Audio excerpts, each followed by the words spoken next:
Somebody told me that one of the most saddest days in recent history was the day when Israel decided to shut down the skies, not allowing in any non-Israeli citizens.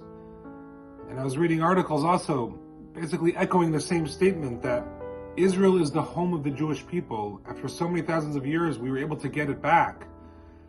You don't close the skies, you open them up, you let people come, and you do what you have to do with them. Put them in the quarantine hotel, make them go into isolation, test them in the airport, whatever steps you have to take to ensure the safety of the people of Israel and the people who work on the airport is what should be taken, but not to shut it down.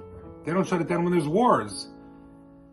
And to make a separation between the citizens who are not Jewish and the non-citizens who are Jewish, that they can't come in, it smacked of, kind of an elitism and almost a smack in the face of diaspora Jewry. This is what a lot of people were feeling.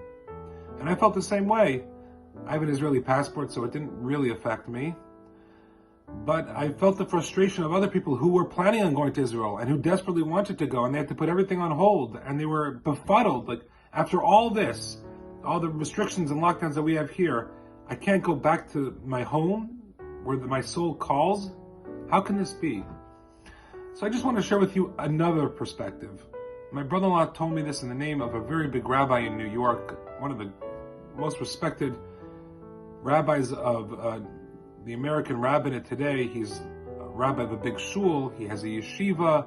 He's an author. He's a very brilliant scholar. His name is Rabbi Yisrael Reisman. And apparently Rabbi Reisman gave a class in which he said the following thought, and I thought how true it was. And it flips the whole perspective on its head. And he said, Israel, the land of Israel, is not given to us on a silver platter. From the very first moment that we were told about it, there was contentiousness. It came with acrimony. We know the story of the spies, where we lost the leaders of each tribe were the spies, and they fell prey to all sorts of, shenanigans and the voice in their head telling them the land was not worthwhile. And even once we conquered the land in the times of Joshua, which seemed to be going well, but afterwards the Jewish people fell into disarray, following wrong kings, bad prophets, abusing the land, being kicked out, fighting back to get it.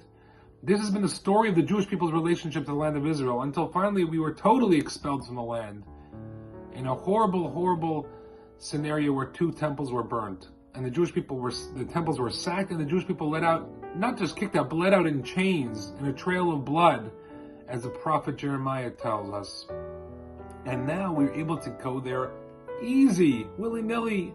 You book a flight, and you go there. The Talmud says, Eretz Yisrael niknit b'yisurin. The land of Israel has to be acquired with some sort of challenge and struggle. That doesn't mean booking a ticket and spending $1,000. That's not the struggle. The struggle is what we have to realize now. And Rabbi Reisman said, you know what? We got the land back, and maybe we got too used to having it back and not appreciating the land of the Almighty too much in our hearts and in our souls, and realizing how important and significant it is to us as Jews that we have it, and we took it too lightly. We take it for granted. So the Almighty sends His messengers, whoever they may be, and says, you know what? You can't come in. It's not for you. You have to realize what you've lost. And when you realize what you've lost, then you realize how badly you want it back. And so perhaps this is the perspective we can have. I thought it was very powerful and illuminating from Rabbi Reisman. It made me appreciate Israel more. And I really appreciate Israel. I love the land of Israel. And I'm sure as you do also. But just think, it's not the government and their crazy policies. Maybe the Almighty is sending a message. You didn't appreciate it enough, or you don't appreciate it enough. Instead of taking your vacation there, you spent the same amount of money and went to the Bahamas. And the Almighty's saying, why? The borders are open. It's a beautiful land. Shops, restaurants, shopping, hotels.